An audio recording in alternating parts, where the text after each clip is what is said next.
در اکران چرا میبینه؟ آیا این خریطه است؟ طبیعی که خریطه نیست. چی میشود اگر کسی به شما بگوید که اون چی دیده ایستاده خریطه اصلی عالم همین است؟ محقق است که به شگفت میافتید و شاید خود را ناراحت حس میکنید. شاید از خودتون بپرسید که مادام چنین است پس چرا اون سرپایان آمده است؟ ولی اگر اون را برعکس به حالت مقرریش گردانیم آسوده میشوید، گویا همه کار اکنون به ترتیب درست خود آمده باشه. آیا بار از خود پرسیده اید که سبب این همه حیرت و شگفت زدگی در چیست؟ اگر از جای معلومتون شود که اون شکل مقرری خریطه جهان که به دیدن آن عادت کرده اید و در آن اروپا در بالا ایستاده است و افریقا در پایان، حتما آن شکل علمی و درسته نیست و یا اقلا شکل یگانه نیست که میشود جهان را بر اساس آن تصور نمود، بلکه آن همان طرز شکل گرفته است که اروپا بعد صاحب شدن به جهان آن را مقرر نموده است. بیاید آشکارتر میگوییم این خریطه که شما به آن عادت کرده اید اگر به دست دیگران یعنی غیر اروپایی ها تهیه میگردید حتما شکل دیگر میگرفت.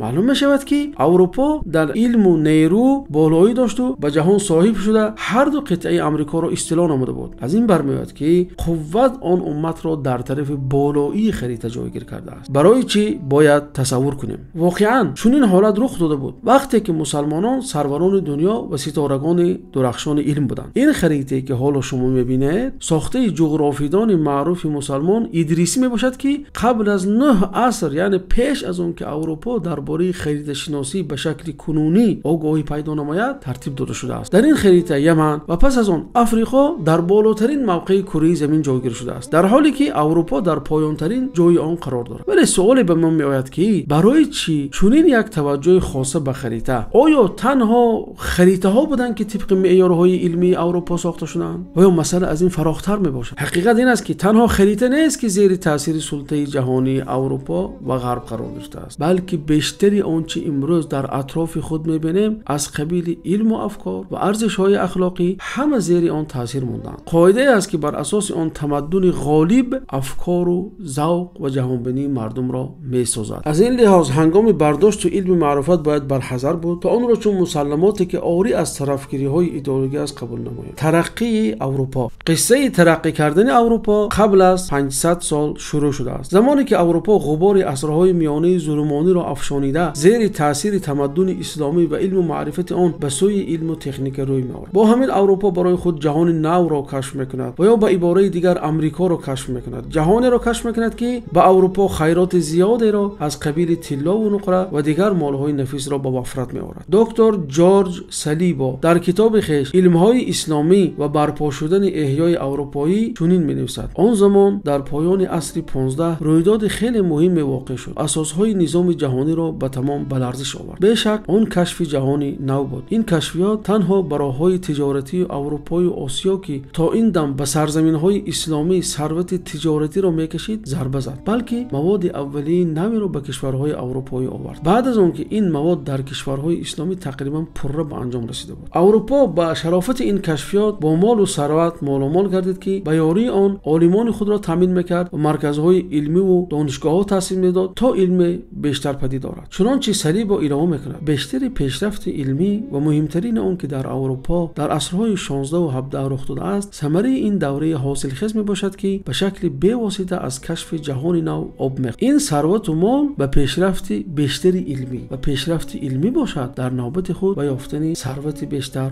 آورده رسانید. ادامه قصه معلوم است. این قناعت از قوت و علم و مال با وجود ضعف و پراکندگی جهان اسلامی به آن سبب گردید که اروپا چشم طمع به سوی دیگر کشورها گشاید و با همین مرحله ضبط و استیلای کشورهای دیگر و دزدیدن بایگری‌های آن شروع شد که به بهتان آن را استعمار یعنی آبادسازی نامیدند. وقتی که یک تمدن افکار و اندیشه خود را بالای خلق‌های دیگر که آنها را زیر مستملکی خود درآورده از بار می‌کند، بیشک سیاست آن خلق‌ها را نیز معین می‌نماید و اقتصاد آنان را نیز زیر اداره خود می‌گیرد. برنامه تعلیمی را برایشان گذاشته به عقل و اندیشه کودکانشان صاحب می‌شود. نتیجه و ثمره همه این دهشتبار است، چون خلق‌های این کشورهای استیلا شده نسل به نسل اعتقاد می‌کنند که هر چیزی را که اروپا میگوید همان علم است، زیرا اروپا غالب است و اروپا صاحب، غالب و مغلوب. ابن خلدون در کتاب مشهور خود مقدمه می آورد که شخص شکست خورده همیشه برای پیروی از شخص غالب در گفتگوزار، طرز لباس پوشی، دین و آیین و عموما همه جنبه‌های حیات دلباخته و شیفته است، زیرا نفس همیشه گمان میکند که شخصی بر او غالب آمده صاحب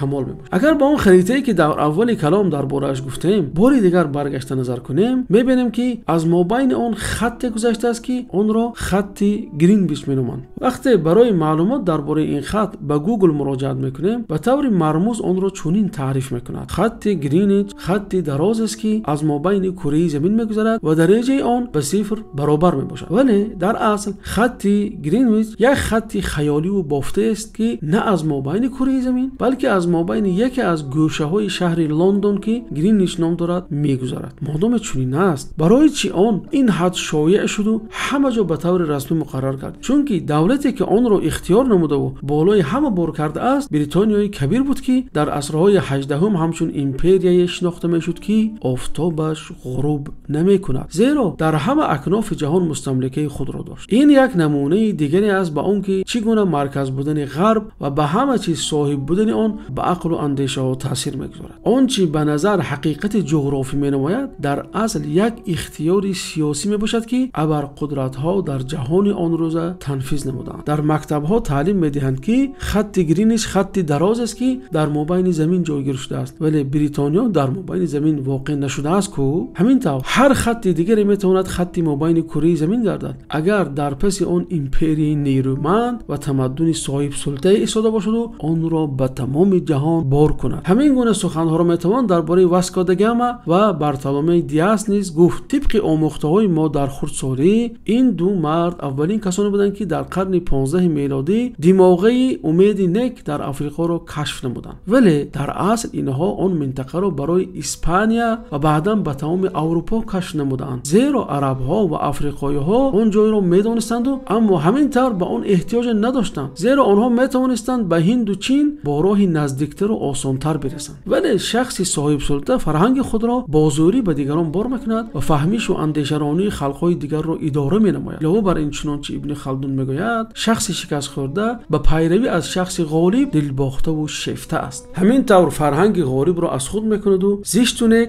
همه را نگهداری می‌نماید. با گمان اون که شخص غالب از آن سبب پیش رفته و صاحب سلطه شده است که همه کارش درست است و راست است. امت وسط. خداوند سبحانه و تعالی در قرآن کریم میگوید: و كذلك جعلناكم امة وسطا لتكونوا شهداء على الناس ويكون الرسول عليكم شهيدا. همین طور ما شما را امت وسط قرار دادیم تا بر دیگر امت‌ها شاهد باشید و پیامبر بر شما شاهد باشد. امت وسط به معنای این است که ما شمایان را میان دیگر امت‌ها در عقیده و عبادات و معاملات بهترین، راستترین و میانه نمودیم. امام ابن کثیر در تفسیر این آیه چنین میگویند: وقتی خداوند این امت را میانه قرار داد، آن را با کاملترین شریعت، راستترین منهج و واضحترین مذهب مخصوص گردانید. این معنای آن را دارد که این امت بهترین امت است که بهر آدمان برآورده شده است، نباید به دیگر امت‌های پستر از خود پیروی نماید، بلکه از علم و معرفت دیگر امت‌ها استفاده می‌کند، ولی عقل و اندیشه خود را به دیگران اجاره نمی‌دهد، زیرا این امت پیشوای چون محمد صلی الله علیه و سلم و صحابگان گرامی ایشان را دارد. از این رو نباید عقل و اندیشه خود را یکسو گذاشته ملت‌هایی را که از دین حق دارند برای شناخت حق و ناحق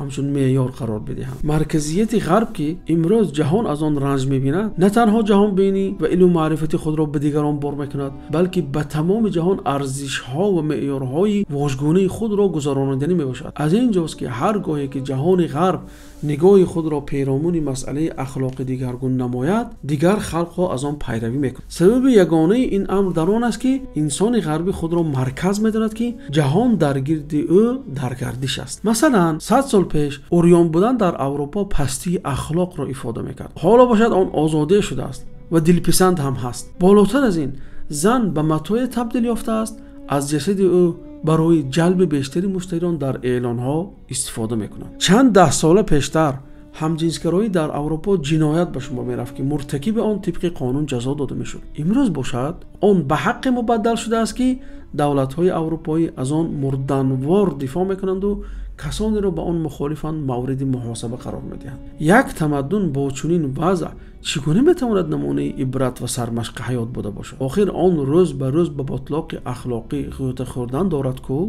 همان گونه که مرکزیت غرب به علم و معرفت تاثیر نموده، هر چیزی در غرب رایج بوده را درست و راست گردانیده است، همین طور آن در ارزش ها و اخلاق انسانی نیز به تاثیر نمانده است. سبب اصلی این همه آن است که مسلمانان از ادای وظیفه تمدنی بر دوششان نهاده شده ضعیف و ناتوان گشتند. یک نیروی سیاسی و نظامی میتواند سرزمین را اشغال نماید، ولی به صاحب شدن به عقل و ادراک قدرت ندارد. آن عقل و ادراکی که خداوند به شناخت کتاب خویش و پیروی از پیامبر صلی الله علیه و سلم مشرف نموده است تا وضع دیگرگون گردد و احوال رو به بهبودی نهد و سروری جهان باری دیگر به دست امین برگردد. کنتم خیر امت اخرجت للناس تأمرون بالمعروف و تنهون عن المنکر و تؤمنون بالله